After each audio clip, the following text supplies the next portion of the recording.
Allahu Akbar, Allahu Akbar, Allahu Akbar, Allahu Akbar. Ashhadu an la ilaha illallah. Ashhadu an la ilaha illallah.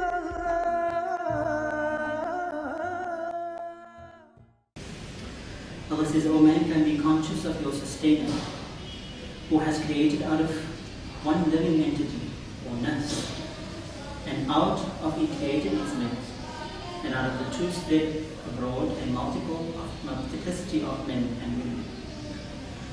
And remain Allah conscious, in whose name you demand your rights from one another, and of these ties of kingship.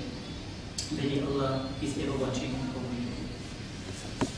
The concept of gender equality is perhaps best exemplified in the story of Adam and Eve. It's a story that is often used by patriarchy to establish the superiority of man in the belief that God has created Adam before Eve.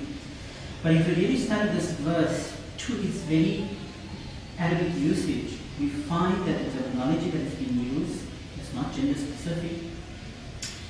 It's also referring to the first thing that Allah created as female. So it flies in the face of that belief that Adam was created before Eve. According to the Quran, they were both created at the same time. Because of this word nafs, it doesn't just mean a person, but it means a living entity. So also proving that life started out of the cell. According to Asad and other scholars, God created humankind and its sexual counterparts all out of one kind. The Arabic word referring to make, zawj, in the above Arabic verse is grammatically neutral and can be applied to both male and female. So it is not clear, nor should we conjecture, that Adam was created first. Eve was created out of Adam, or that Eve, the woman, is innately subservient to Adam. The fact that the Quranic verse does not specify one specific sex over the other is proof of gender non-bias and gender equity within the Quran. The Quran describes how Adam and Eve were told to avoid a specific tree, and they were not supposed to approach this tree. The Quran doesn't tell us what this tree is, so we could go on and pontificate or imagine what this tree is all about. But the Quran also produces the fact that both of them were guilty of approaching this tree, not as the story goes that Eve was leading Adam to eat from the tree. The Quran also speaks of the social and spiritual equality of men and women in the answer to a question that was raised by the Nabi Muhammad's wife, Salma, when she asked, why does the Quran only speak to men and speak about men? And so because of that question, the verse was revealed saying, verily for all men and women who have surrendered themselves unto Allah, and all believing men and women, and all truly devoted men and women, and all men and women who are true to their word, and all men and women who are patient in adversity, and all men and women who humble themselves before Allah, and all men and women who give in charity, and all self-denying men and self-denying women, and all men and women who are mindful of their chastity, and all men and women who remember Allah unceasingly.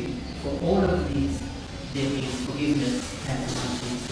And so when we dissect again the meaning of this verse also, in terms of its Arabic usage, we find that if we look at 7th century Arabia, the social setup in 7th century Arabia is different from the setup that we have now. In that time, women were owned by men. Women were sold on the market by men. So for a verse like this to come down for men was really saying to men that practice of yours where you think that you're owning women shall no longer exist. You are now, if you are taking them into your house or in marriage, that you will have an extra responsibility towards them in terms of caring for them, in terms of sharing your wealth with them. And so this is the meaning of the word qawwam.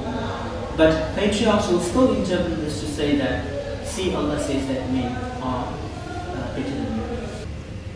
Islam is a practical way of life, and the Quran was given as criteria to judge in social matters, not just in theoretical things.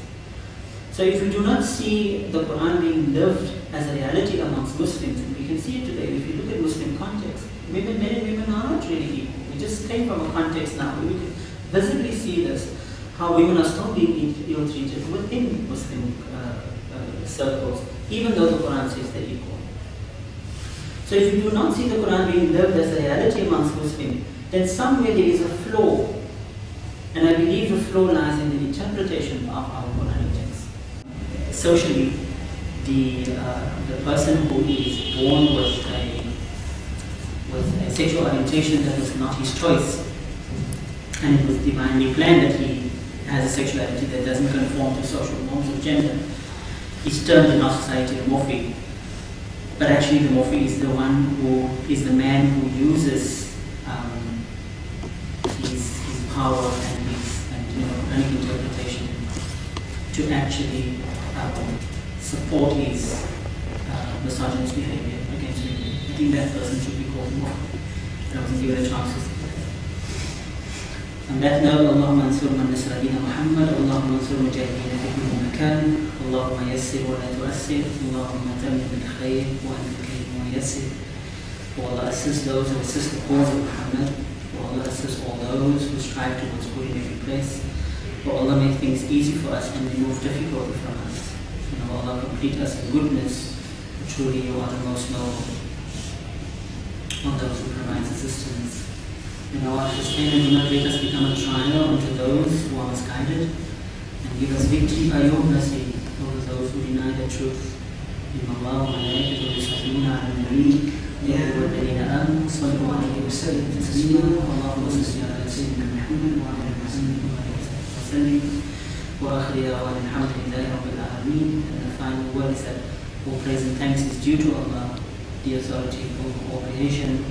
عباد الله رحمكم الله إن الله يأمر بالعدل والإحسان وإيتاء ذي القربى وينهى عن الفحشاء والمنكر والبغي يعظكم لعلكم تذكرون اذكروا الله يذكركم وادعوه يستجب لكم ولذكر الله أكبر والله يعلم ما تصنعون.